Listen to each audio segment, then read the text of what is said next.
One of the nice benefits of being involved with gaming is it is always leading, sometimes bleeding edge of technology. There's a futurist, works at Google, Ray Kurzweil, who said, gaming is the harbinger of everything. If you want to know the future, look at gaming, business models, live streaming, even artificial intelligence and graphical processing units and rendering 3D worlds came from gaming.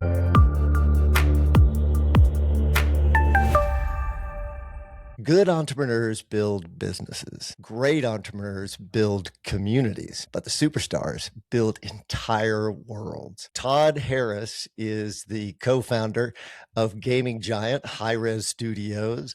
He's also now CEO of Resurgens Gaming, Skillshot Gaming, and Ghost Gaming. There's a lot of gaming in there. And he's one of the best guys you're ever going to meet. Todd Harris, welcome to SmarterUmedia. Great to be with you, Steve. Good to see you again. Well, it's been too long, but we have haunted many halls together. We have. We've used gaming to get young people to vote and to be involved with democracy. Gaming can do so much. That is absolutely true. And before we get into all of it, because there's none of it we're going to leave untended, I'm going to get you to our chicken timer who's flying in from the right. There he is with 2 minutes already on, ready to have you help us get smarter in 2 minutes. Todd Harris, make me smarter, would you, buddy? What is amazing about video games and gaming as a hobby is that it cultivates a growth mindset. As you probably know, Steve, there are different ways you can approach the world. And in general, some researchers at Stanford and others looked at humans that approach the world from a fixed mindset versus a growth mindset. A fixed mindset is like, hey, I came to the world as smart as I am. There's not much I can do about it.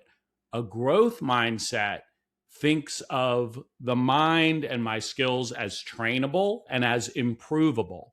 And teachers spend a lot of time, and those that work with you spend a lot of time, like, how do we get young people to flip that switch, old people to flip that switch? The amazing thing about a video game is it does that just in the service of fun. Because when you approach a game, you are presented with goals. You attempt those goals and you fail. We know we fail over and over again in a video game. But because you're getting constant feedback, you use that feedback and you keep trying resiliently.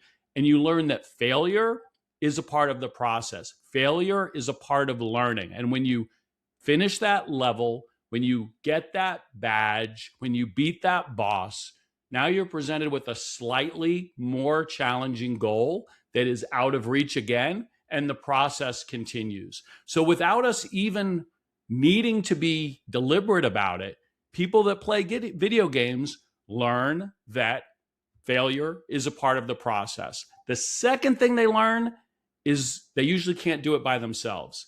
They call a friend, they form a guild, they are working with other people. That's failure. It. Gaming. Failure. Mindset. Failure.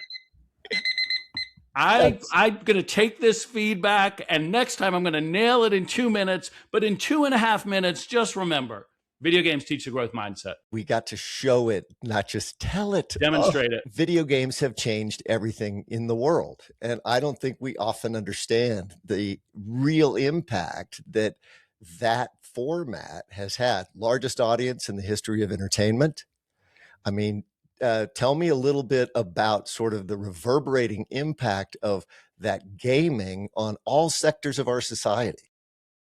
Great question. As you said, commercially, biggest entertainment form on planet Earth. Take all of box office, take all of music, put them together. Gaming, twice as big in terms of revenue, over 200 billion. But it's more important than that because we just talked about growth mindset and how it teaches education. It also builds community. I think people still have this stereotype of the teenage male in their basement playing games alone. It couldn't be further from the truth. Half of the gaming audience are female. A third of the gaming audience are over 50 years old. And gaming is the most truly social of all the social media. Most of our social media, for good or bad, is scrolling. It's actually not based on your social network. It's the algorithm feeding you what you happen to be interested in that day. Gaming is where you actually hook up with your friends and you have a social experience and you actually accomplish something in the virtual world, but with lessons that apply to the physical world.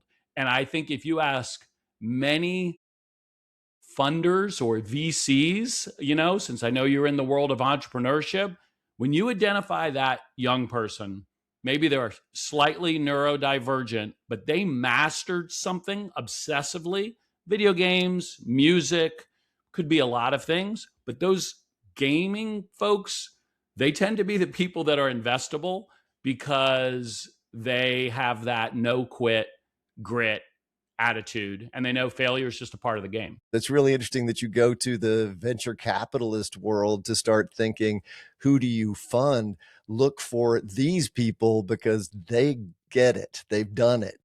Yeah, I think those people that are almost obsessively trying to not give up, but master at a high level. And many of them are competitive gamers, and it just shows that grit and that nature and that plan A didn't work. How about plan B? Oh, that didn't work. How about plan C? Okay, plan D is what unlocked it. And then you're solving a totally different set of problems at the next level of, having 10x employees or 10x clients or 10x physical locations. You're always solving new problems when you're an entrepreneur because that's where your alpha is, right? That's where you are creating value. If it was easy to solve with resources, some other large company would have already solved it and deployed it. You thrive as an entrepreneur because you're great at dealing with ambiguity. You see a solution to a problem that has not yet been solved and is very challenging to solve. That's where you thrive. Boy, that's a ray of sunshine in a world that's scared of AI. When you talk about that, one of the nice benefits of being involved with gaming is it is always leading, sometimes bleeding edge of technology. There's a futurist, works at Google, Ray Kurzweil, who said, gaming is the harbinger of everything. If you want to know the future, look at gaming, business models, live streaming, even artificial intelligence and graphical processing units and rendering 3D worlds came from gaming.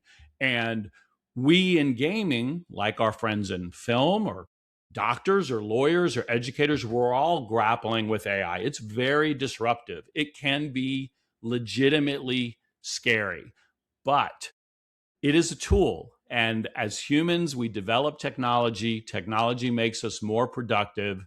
And it is in everyone's best interest personally to adapt these new tools and understand how they can benefit from them. And now is the greatest time on planet Earth to be an entrepreneur because AI enables your ideas to get manifest with relatively low resources, close to free. You have an army of interns who some of them are wicked smart and sometimes they make horrible mistakes. They need supervision, just like real interns that are human. These happen to be the computer version. And it's also the greatest time to just be a lifelong learner. I mean, I have the equivalent of all the smartest college professors and PhDs in the world available through my chatbots and agents. Again, sometimes they're wrong, just like my college professors were. You can't trust without verifying, but you can ask it to verify. This is power. This is power to create and power to be a lifelong learner. Yeah, power, which brings with it all of the great stuff and all of the dangerous, scary stuff, which we try to talk about, but it happens so fast. I don't think we get a chance to digest it. I think choosing a course like you're talking about, which is choose it, just say you're going to find a way to adapt it, make it work for you and not get lost in it. The last part's not unimportant. That's right. And ultimately, it's been too long since we got together. And ultimately, it's still humans being with other humans. I do think we're going to see, some people describe it as the barbell. We're going to see the digital world on one extreme continue to thrive. And clearly, if you look at the large AI companies and tech companies, their enterprise value keeps growing. At the same time, we're going to see a return to physical brick and mortar experiences and human connection. And both of these are opportunities, right? So whether you go full digital, whether you go full physical or analog, the more things with created with AI, people have some distrust around them or aren't sure what to believe, the more they're going to value a trusted named source like Steve or Todd,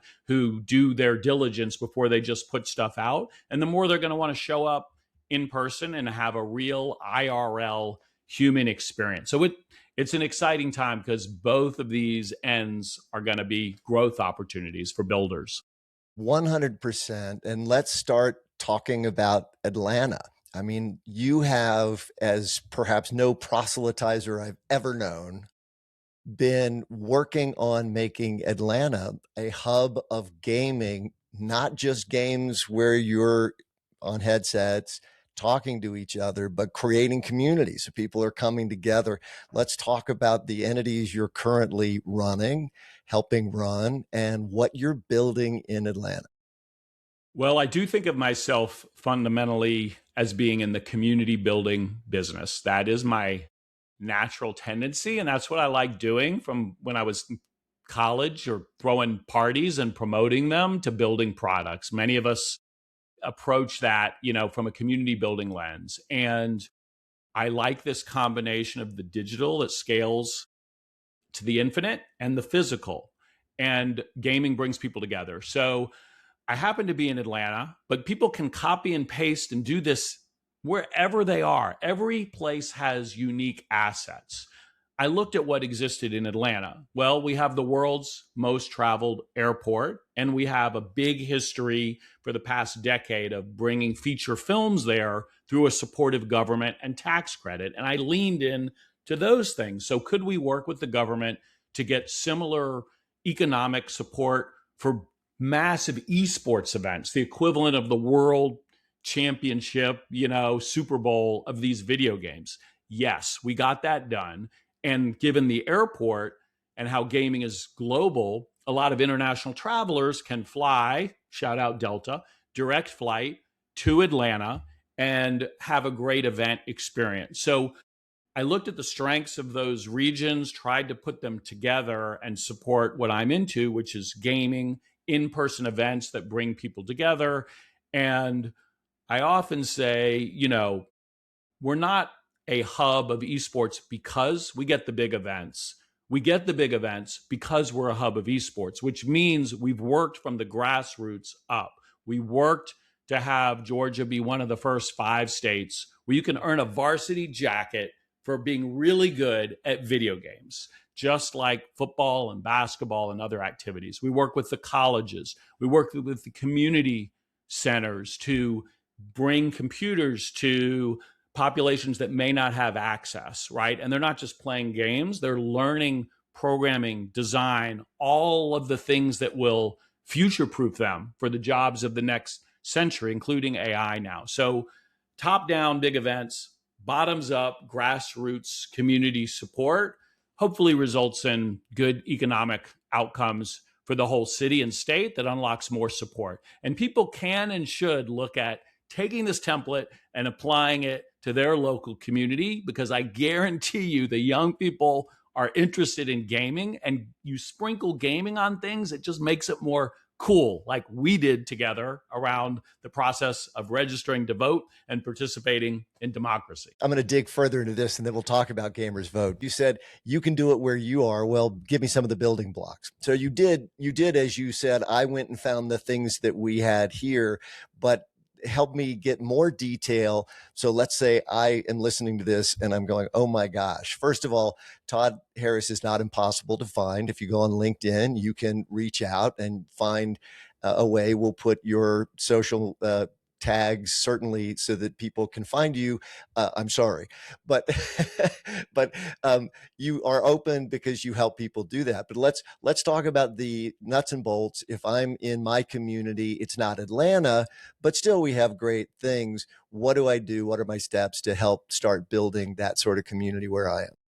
Wherever you are, it may not be such a large market population wise or transit wise that it's going to get the equivalent of the Super Bowl or the World Cup, just like with traditional sports. However, there is likely an opportunity to support whatever you're into through video games. I would, if you're looking for engagement, if you're looking for people to show up at your community center or your small business, your restaurant, whatever it is, I would first research the local colleges, universities, technical institutions, 2-year community college.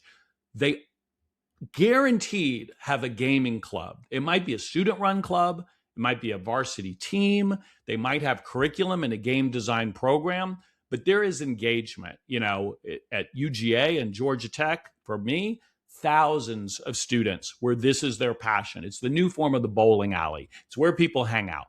Reach out to them. That is an engagement opportunity. You could offer a gaming night at your establishment or understand what they're into. The next level is high schools, right? A little bit less resources, but a lot more of them. It is very likely that in your state, there is now a state high school championship. Maybe you want to be the equivalent of sponsoring the local softball team and just put your company name as a local company in your market on the jerseys of some of those local schools, or give something at the state championship. So these are two really tactical nuts and bolts ways that you can get involved, get plugged in, and meet young people where they are, gamers where they are. And inviting people, not just in the online world, but offline, is something you've done a lot. And giving encouragement to people to have humans together is one of those things I'm a fan of. That's a good thing. And it doesn't always start easy. I mean, as you were just starting the environment where you currently have your studio, you would invite people, and sometimes you weren't talking hundreds of people, you would have dozens of people. And that's the way it starts, but it's grown to be a meaningful thing. That's the encouragement. Everything starts modestly, right? Long journey, single steps. I mean, going way back to Hi-Rez Studios that I was fortunate to be a part of. And we grew that game studio to about 450 humans, about 150 million players of our games. And so our first games were not commercially successful. Shout out Global Agenda, best game of all time. Not a commercial success, but OGs know it. It's like that indie game that you got cred if you played it. But the first game, we really had this vision of supporting competitive tournaments and doing esports and adding production. But it started with an intern in an unused closet of our studio on a mic much worse than even this mic, $100 for a weekend tournament, and that person just doing some commentary and describing what they were doing and putting it on this platform called Twitch that no other video game was on at the time. What's that? Twitch? And from that, 100, 200, 1,000, 10,000. The first world championship, we crowdsourced the prize pool. Every time people bought an item in the game, a big counter ticked up, and we said it was going to go to the pro players. And we hoped that would hit $1 million, which would mean we beat League of Legends, another very popular, awesome game. 2.6 million, Steve. We raised 2.6 million for our first Smite World Championship. That's the power of community. Those people got something in the game for their purchase, but they knew that half of their $5 or $10 purchase was going to go to other humans playing this game at a high level. And that's a super positive virtual feedback loop of the community being invested in passion. I just want to feed back in to this story because It sometimes feels like when you talk to the successful entrepreneur, I mean, to have been a part of Hi-Rez is unbelievable. To be a co-founder of Hi-Rez to me is one of those people would fall over in many circles. But oftentimes we don't talk about those initial steps of grind and doing it. And it's so much easier as you and I talk now on this technology. It is so much easier to do sorts of things than it used to be. When you start, you get feedback today. That's right. Yeah, I think it really has stuck with me what an entrepreneur told me early in my career, which is urgency hour by hour, day by day, but patience year by year. Mm. You know, which I think is very wise. There is so much power. You have so much immediate feedback. You can create a piece of content and push it out today and get feedback and learn from that. You also know, let's just take content creation, that one video that killed last week, and then today's video, I feel really really good about it, but bloop, nothing, dudsville. So like a lot of things, like hopefully the stock market, for many of us it dips, and you can't get too attached to today or this week's results. That over the long term you fall in love with the process, and good things hopefully will come. You got to work hard, you got to be talented, you got to be lucky, but you put in the work, and over the long term good things come. And the nice thing about today is you just get those repetitions, those learnings, those swings. You get more swings faster and less expensive than you used to, which is an exciting time to be a builder. Yeah, I love the reps idea because that truly is a good way to think about it for sure. I feel like being a Ted Lasso fan, I should just have this believe sign up here that you pat every day because it's that. It You is. just gotta believe. It's like anything that you practice. It's like physical training. The very first time you start doing any workout or exercise, it's somewhat painful, and you might have incremental process day to day, but no matter where you started with, if you fall in love with the process and do the reps, you will see improvement. And if you are the sort of person that falls in love with the process, you're going to see even more improvement because you're really doing what you would be doing anyway.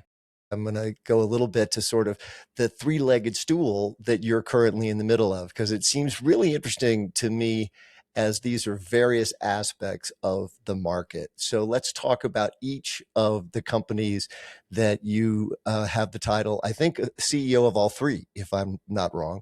So yeah, tell me what's going on in those and how they fit together. So yes, we have a holding company is the structure, Resurgence Gaming. Resurgence, of course, means rise up, and it does on the seal of my beloved Atlanta. If you look at the seal of Atlanta, it says Resurgence, Latin for Oh, rise up. didn't. And Resurgence, like the Phoenix of Atlanta, is a hold company, and we do three things underneath that. They're all related to video games. They're all related to building community. But for any brand that just is curious, if they approach Resurgence, it acts as a turnkey agency to be their expert to help them navigate gaming. And we do that through some owned and operated properties or partner properties if we don't have the capabilities. So, what are the three things? Skillshot does events and live production. So, you've been to our production studio. We have a great event venue. We do events all around North America. And if you want an experiential event, gaming related, Skillshot will handle that for you. By the way, Skillshot comes from a term in gaming where you aim slightly ahead of your target and you hit your target because you anticipated where it's going. Gotcha. The second brand is Ghost. So Ghost was originally built in Los Angeles as a professional esports team. We acquired it under Resurgence. We still do some competitive esports, but even more, we do community and creator oriented gaming activation. So you could think of this as influencer management. There's influencers in film, in sports, in music, in cooking, and fashion. Ghost are 100 gaming influencers. Our mission is making gaming a place where everyone can belong and thrive. So half of our Ghost influencers are female, the Ghost girls. We have the two oldest gaming influencers. I call them our grandfluencers. Tactical Grandma, who Okay. plays Call of Duty, 71-year-old grandpa gaming, military vet. We also have the most famous adaptive gamer, Rocky No Hands, who's a quadriplegic. He Yeah. plays through a mouth tube, 3 world records, playing through puff, sip device. He can build in Fortnite. Uh, I can't even move in Fortnite with a joystick barely. So amazing. That is Ghost. And then the third newest element is developing video games again, like I was doing at Hi-Rez Hi-Rez. Studios. And we call that Ghost Launchpad. And we see a unique opportunity in what people call UGC for gaming. So inside Roblox, inside Fortnite, soon in the new Grand Theft Auto, these games are becoming platforms for other games because my friend social network is already there. And because people don't like friction, more and more people are not buying a new game. They're going where my friends already hang out and expecting new content to drop there. In the same way, I no longer go to Blockbuster to rent a movie. I go to Netflix or HBO or Disney, and I expect new content to show up there. So this is a unique opportunity that we see specifically around Fortnite. And we are creating a gaming accelerator, like a co-working facility, if you will, but with a different business model for people to come in, work with the vibe and hunger of an indie developer, but with the wisdom to join arms with others, us in this case, and learn faster and publish through us and hopefully find success. So those are the 3 legs of the Resurgence stool. That's fascinating, particularly in the build alongside or within. And give me just a little more, because my curiosity has to know just a little more. Because the game, this probably you and I discussed this, and that is that esports, the problem at the end of the day is that the IP is owned by the developer. So if something that you do becomes very successful, then they can just take it over. That's the problem with esports, That's right? right. Poker, the World Poker Tour, nobody owned poker. And that was a pain sometimes because people would do whatever they wanted, but the world has grown all over the world because of it, right? That's exactly right. You said it well. You're building on someone else's land, which is different than what we did when we owned Smite and we made an esports around it. And it is different from my North Star for Resurgence, which is we will have our own owned and operated IP within Fortnite, which lets us go to market more quickly and candidly save on things like our own servers and download costs and the operating people those are, when you get big, tens, hundreds of humans, doing IT and other related support stuff, customer support. So Epic or Roblox, for a different ecosystem, they're absorbing those costs. They're giving you a lot of tools and an ecosystem to play with. So yes, I think 2 things are actually true. I think that, one, I still have some optimism that the esports ecosystem will converge on some more aligned incentives between game publishers and others. I think we're still figuring it out. And I do think it has some differences, but I think that can work with aligned incentives. That said, I'm wanting to show how that can work with my own IP, which is by creating our own games and wrapping these other services around. And that's where I was starting to ask the question, because my mind goes bloop. I don't understand when you say doing that. How does one do that? So Fortnite, I go in and I enjoy playing, and I have all of my community there, and I think, wow, I'd love to go to Ghost to help build this really clever thing that I think would be great in that just the mechanics, a little bit of how do I build something that's on top of or in or around.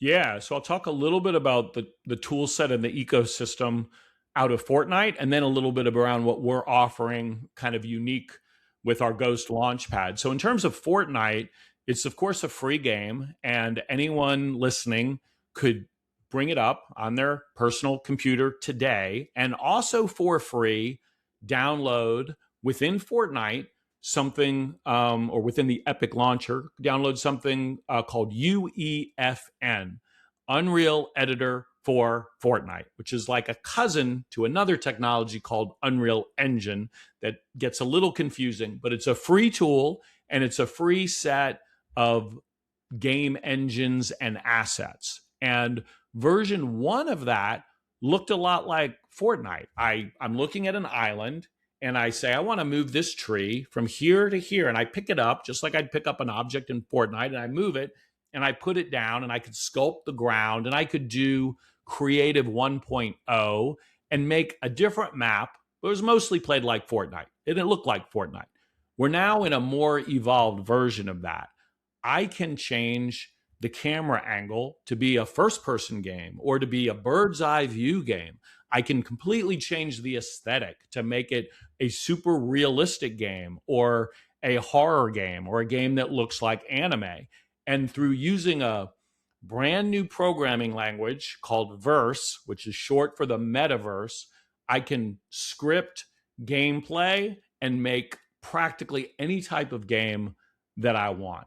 So it's not Really? limited to something that looks and feels like Fortnite. So for the past year, our team worked on a project to show just how far can we take this. And we released a game called Super Pet World. Still live. People could type it into Fortnite today.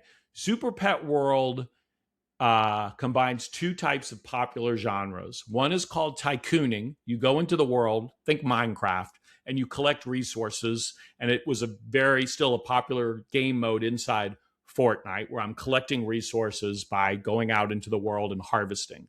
And then think Pokemon. I'm not just collecting resources, I'm seeing wild, fantastical pets, and I'm collecting them and I'm training them and I'm building my roster and I'm collecting other pets and I'm building my roster to take down bosses. Those are the pets of the world. So we built a very advanced and beautiful looking game, not like Fortnite. You're not shooting people on the head to be the last person standing on the island. You're collecting pets. You have a very complex turn-based combat system where you roll dice and you use the dice roll to decide what your pets are going to do to attack, and really showed what is capable of being built in this new set of tools. I'm so glad you described it, because it's so much like what I remember as Microsoft versus Apple, right? So Microsoft was, hey, come and develop. We're going to create ways that you can develop. And you're, through Fortnite and probably others, looking at the ability to open that world up so that many more can create. And what a better world what a more interesting and diverse creation world that creates. That's right. And so, all that I described, anyone could do right today from their dorm room or their studio or their house, as long as they have a personal computer. It would cost them nothing. They will find that it is hard. It is hard to do it on their own. And so, our offering to plus that up is what we call Ghost Launchpad. Inside the game Fortnite, a launchpad is a big trampoline that you jump on, and it propels you much higher than you could ever jump on your own. And so Launchpad is our similar accelerator offering. So people apply to be a part of Launchpad like you would to be in a founders program or get VC funding. We're not going to give you funding, but we are going to give you a desk and computer and tools and some technical support and some art support and all the marketing and publishing support, because it's hard enough just to make a game. And you're quickly going to see other people. And maybe after you do one on your own, you're going to be like, ooh, that guy Steve, I kind of vibe with him, and that girl like you, Rao, I really like her art. I think the three of us should do a 2-month project together. And these things happen kind of organically. And then you publish through our marketing channel where we're investing, and we divide the spoils, and hopefully everybody wins, and we bring more awesome experiences into the Fortnite audience. What a great creation engine. That's very Todd Harris innovation-ish. I mean, it's great. And a great I think it's just exciting. Like, my dad worked for IBM for 30 years, and that was his generation, right? I worked in 3 totally different industries, completely different, and a lot of different companies. And it's going to be more and more, I think, in that direction. So I would invite everybody to think about what are different structures where people can do cool things together. I don't think 10 years from now with AI and others, I don't think it's going to be working for a company. I think it's going to be gig economy, a lot of projects, a lot of collaborations, a lot of things coming together, gelling, doing some cool stuff. People are going to be kind of hyper clicking their way through life and hopefully building some great things and having some great experiences. And so we're just at the early days of that, I think. I think that's optimistic in all kinds of good ways, because we're at the same time, the world can't be 5 companies. It just can't be. And That's right. It has never been. So as the fear comes and pervades so many conversations of there will be nothing left because the magic tool is going to be able to do it all, we are irrelevant, I would pitch this to anyone who would dare to listen, which is just the simple reality. We have some big problems to figure out. And I certainly hope what we're going to be doing as we free up time and resource because of the new tools, it will be to dedicate the way that we all come together like we have in history. Don't think that we didn't solve the fact that the ozone layer was going away. The entire world got together and solved that problem, which means 100%. I mean, back to kind of the barbell, the optimistic take would be, we have these massive problems, whether it is the environment, whether it's poverty, food scarcity. Fortunately, we've made a lot of progress on these things globally that people don't even realize, because you always readjust the new normal, right? But global poverty has plummeted. And hopefully on one side, we are with tools solving these big problems and effectively removing scarcity of at least the basic goods that humans need and living in peace more than not. And then the other side of the barbell is we are humans with unlimited wants, even when our basic needs are covered. And these can get very obscure and very niche. And this, I think, is the future of craftspeople and artists, is specializing in these hyper underserved niches because you can, and finding a long tail community over the internet or in your local community that's into that, and building properties around that, whether they're businesses, whether they're just hangouts, salons. Like, this is the optimistic world I hope I live in and our kids grow up in.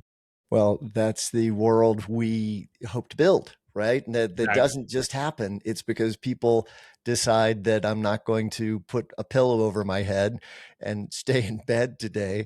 I'm going to get up and I'm going to go build something that's going to create in my world, in my community, and the things and people around me that I love. We're going to build something better.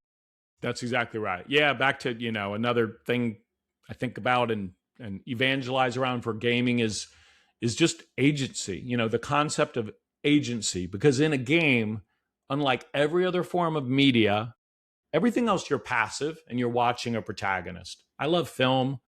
I love books. I love TV. I lean back. In gaming, you lean in, you make choices that matter. And again, that almost subconsciously, like, you can do it. Like, you can just do things, like they say, that agency is important, and you can use it for good. You can use it to make a positive dent in the universe or just in your neighborhood. I always think in my favorite moment in the video game when you play it the first time is the character just sitting there moving, which is so unlike anything I know of before. That's what you were talking about with the growth mindset. Yeah, exactly right. Yeah, that's interesting. What they call that idle animation, right? Which is, you don't like a T pose. Something's gone horribly wrong if your character is T posed, which is the default rigged animation. It's got a little bit of movement, a little bit of swagger, a little vibe. And then you're usually in that tutorial and it's like move forward. The very first thing, press W, move forward. All right, that felt pretty good. That felt pretty good. If they have good animation, sound effects, graphics, it feels pretty good to move forward. I could jump. Oh, there's an obstacle, but I can duck, right? And then you get that little checkbox, it feels good, get a shiny. Now you get something a little bit harder. Well, when Henry, I don't know if you ever met. Have you met my son Henry? I know Probably you told not. me the story because he was part of the origin story of Yeah. some of the stuff we did together. Well, that's where we're heading in Gamers Vote. So as I was talking to him, as I think any parent should be doing regarding what entertainment, what electronics are in their child's lives and heads, as he was 15 years old and we're talking about the time he's spending and those sorts of things, he, being smarter than I am, said, hey, Dad, this is a very large group of people. You're doing all of this pro democracy voting things. You should be turning around. And I said, well, it shouldn't be me, it should be we. And so that's where Gamers Vote found its way, and you and I found each other. But that is the sort of problem solving mindset and growth mindset. That's right. Well, Henry was wise, beyond his years. So that was great. And it really does parallel my perspective. Took me a lot longer to get there. It took me building Hi-Rez and Smite and being like, wow, like really this gaming thing has the attention of the world. So what are we collectively going to do with that attention? And that, just my North Star is gaming for good. Gaming's not always good. You can do it too much and people can be mean online and the content can be not age appropriate. And it is this engagement attention engine and it can be used for good, just like any technology, like we were saying. And so a lot of our projects are that. And where we got to work together was, this idea of participating in our democracy. And, when you have people's attention, the events that we did together, whether it was a in-person pop-up booth at a experiential event like DreamHack that, gets 40,000 people when it comes to Atlanta or goes to Dallas, or the online events that we did together where streamers are playing and talking about their passion. And oh, by the way, right there within the Twitch stream, there's a custom UI extension where I can click the button because the famous streamer who I have a parasocial relationship with and look up to told me voting is important. And no, have I done that? Have I done that? And I could click a button, it take me to my state, voting website. I could register right then. And, we registered tens of thousands of young people through that single live stream alone. And then, of course, just getting the word out around various issues and considerations that affect people, again, back like in their local area. So all these things are important, and glad, we've been able to meet young people and old people where they are and nudge democracy forward by having people participate in the process. Right. And to complete the PSA, right? I mean, gamers.vote is one of many things that people do to encourage people to go and register. To register to vote in over 40 states, you can do that online. So you just go, it takes very little time. You can go to gamers.vote, it'll send you there. Or if you just want to go to vote.gov, that does the same thing. It gets you to your state, and in 2 to 5 minutes, you're registered to vote. And I feel like that's one of those things that should be advertised just about every time we click anywhere, but it's not. Yep. So to say it again cannot hurt. And our amazing partners like Comcast, who we brought Skillshot in, and Skillshot along with Comcast did just this fantastic event that this gigantic company talked at their year-end meeting as one of the top 4 things that they highlighted that they were proud of that year. I mean, Yeah, it that shows that the was power. amazing. And obviously things, do take resources. It's great to have corporate partners, like Comcast, NBC Universal that came in for that and supported it, amplified it through their television reach as well. But yeah, going back to the theme, if you're not voting, if you're not registered to vote, you're lean back, like you're just watch. Maybe you're commenting in the peanut gallery, but when you register to vote, agency, you're leaning in, you're participating, you're interacting. It's a very gamer centric thing, but we all forget about it. So the fact that we could use gaming and do that positive impact was super satisfying. And go where they are. That when you said that, that is one of those preaching things that people get tired of hearing from me, which is what I think the world is now. I mean, there used to be a time, if you think about Web 1, it was sort of, hey, you're out here, come to my thing, which is over here. Well, that's just so hard to do now. The big platforms have essentially won. I mean, maybe that'll change because everything changes, but to go where they are on those large platforms, whether it's Twitch, YouTube, or wherever, is the thing, because then you find people and help them better use that time that they're using anyway. Yeah, that's exactly right. And I think to put on my marketer's hat, for a minute, it's an interesting time we live in, because on one hand, the big platforms have won in terms of the distribution.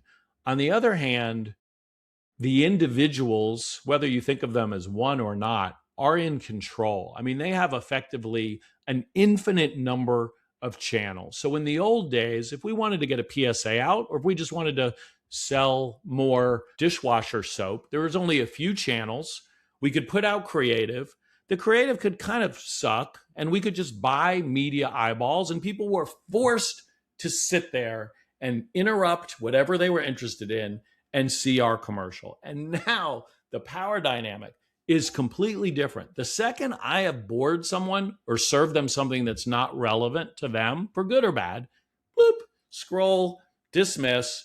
So it really is interest based media now. It is going through social media or video games, but we have to deliver messages that are relevant to people, or they turn it off. And this is just a whole new way. I honestly think most marketers they haven't quite accepted it yet. They still kind of think they can just spend dollars and be relevant.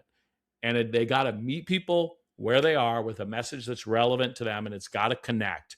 And that's why we think gaming happens to be probably the best single form of connecting. But the general lesson goes beyond gaming, right? If you're not connecting around passion, people are going to dismiss you. They're going to turn you off. They're going to change the virtual channel. Yeah, authentic, genuine. These are the terms that we use in the bottom up versus top down. Those are the sort of metaphors that we throw in to this world, which I find to be really interesting, because as I get to do some beautiful things every year, one of them is to go to the NBA All-Star Weekend. They have a tech summit where they are always trying to imagine where we are, maybe sometimes where we've been, but mostly where we're headed. One of the things that's crept in that is a little bit haunting to me, I'm going to ask Ghost Gaming Guy, because I Yeah. should talk to you about Haunting, haunting things. spooky. We deal in the spook.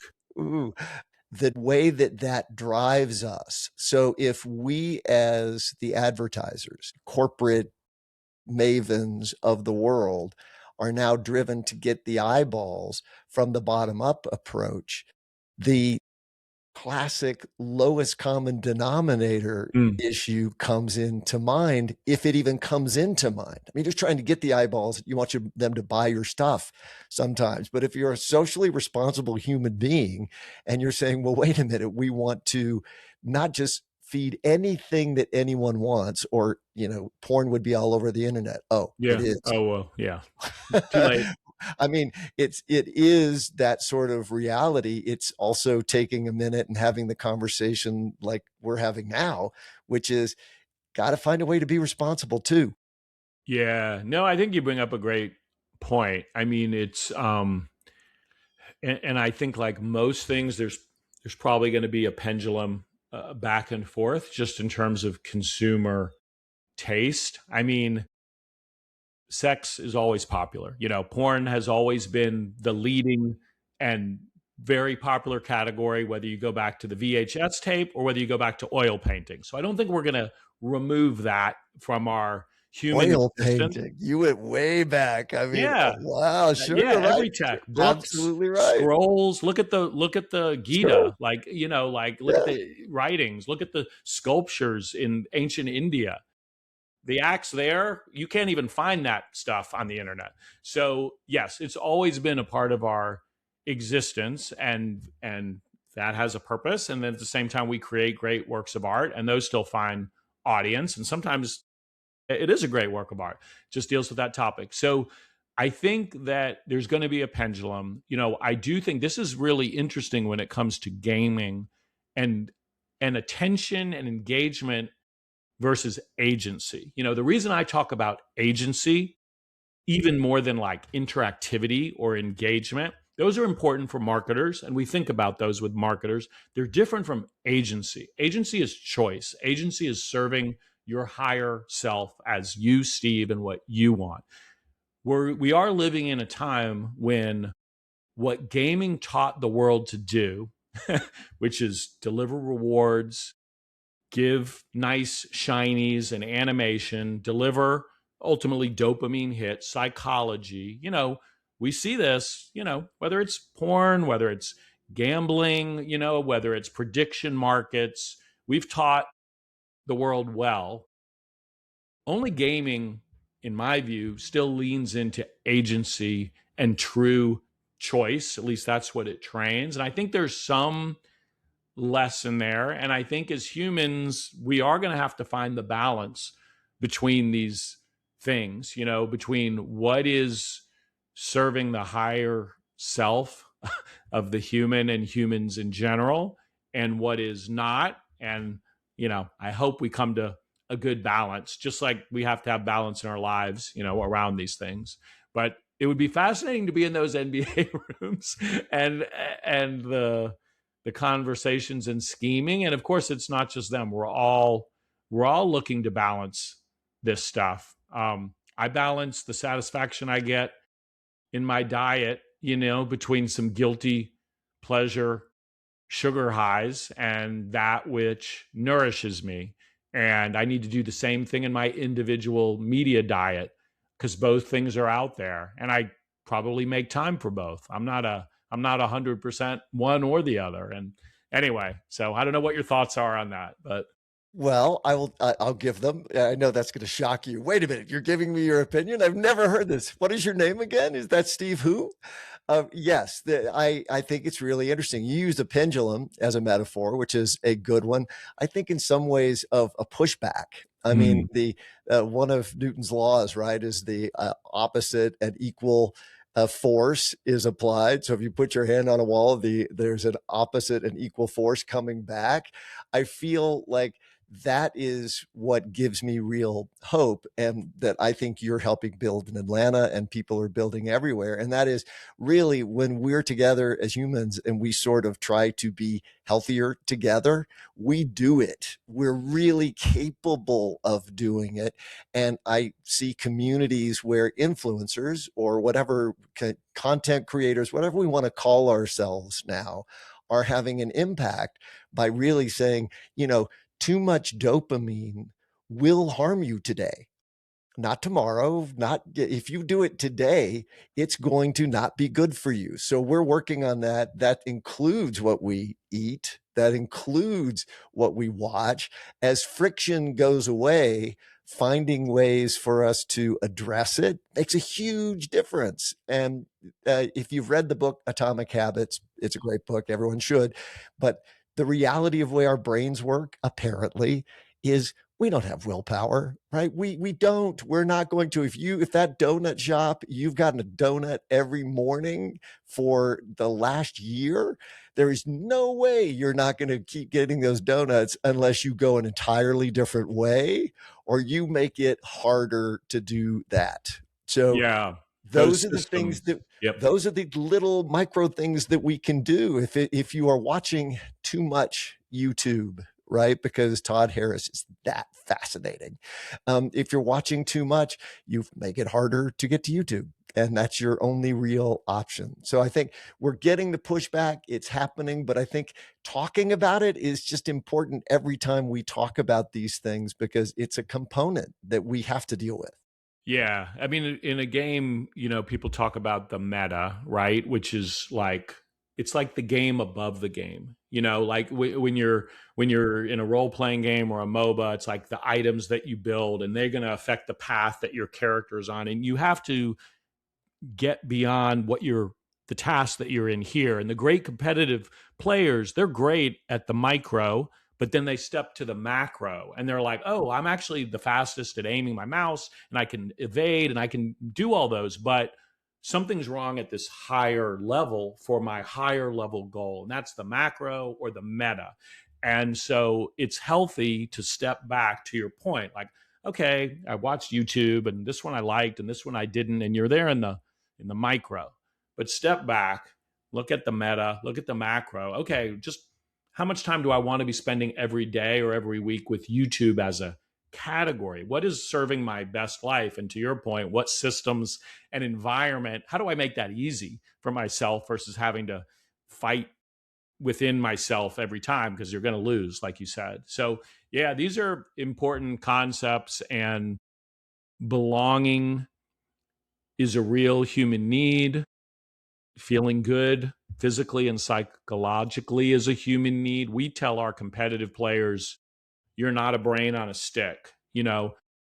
When this is a common thing with young gamers in the household, right? They don't think about nutrition. They definitely don't think about sleep. These things suffer.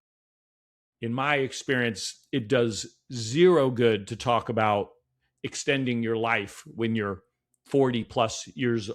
No, Forget blah, blah. Yeah. What works is sharing the actual evidence that your gameplay tomorrow will be objectively better. And here's all the studies. If you got sleep, if you ate well, if you bring a mindful attitude where you are reflecting on your state going into the game, and after you lose, you have a mindful attitude on that so you don't get tilted and now you're off. All these things are very practical. They don't have to be preachy because they actually support your goal of having good performance, in the game. And same with our influencers, just like you said, people think because they're on camera, they're people that are always on, or they're all, it's a very tough, lonely life. And part of what we're trying to do with Ghost is create a community where even off camera, they hang. We do a lot of game nights. No one is streaming. Like, you kind of think, well, they're playing games all the time. Aren't they sick of it? No, they really like games. But that they get tired of is maybe having the camera on all the time. So in that case, you're forsaking revenue, subscriptions, tips, ads. You still want a game, but you want to do it with other people, maybe virtually without the camera, or you come to our place to Atlanta and you hang in person, and that's even better.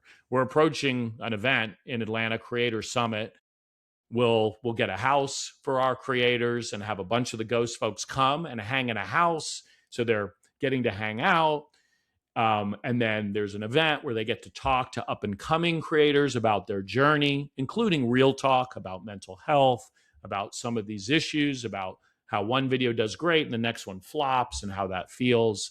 And that's belong and thrive. That's what we're trying to do. Yeah, I love your description of the reality that we have no idea when we complete something, whether people are going to like it. There'll be an interview that I go, oh, that was great. People are going to love that. They're going to be the absolute fabulous most ever. And then, nah, not really. But, and the other way too, where someone just strikes a vein and gets people interested that you go, oh, of course, that sort of whatever that human thing was that connected. I just didn't see it until it got out there.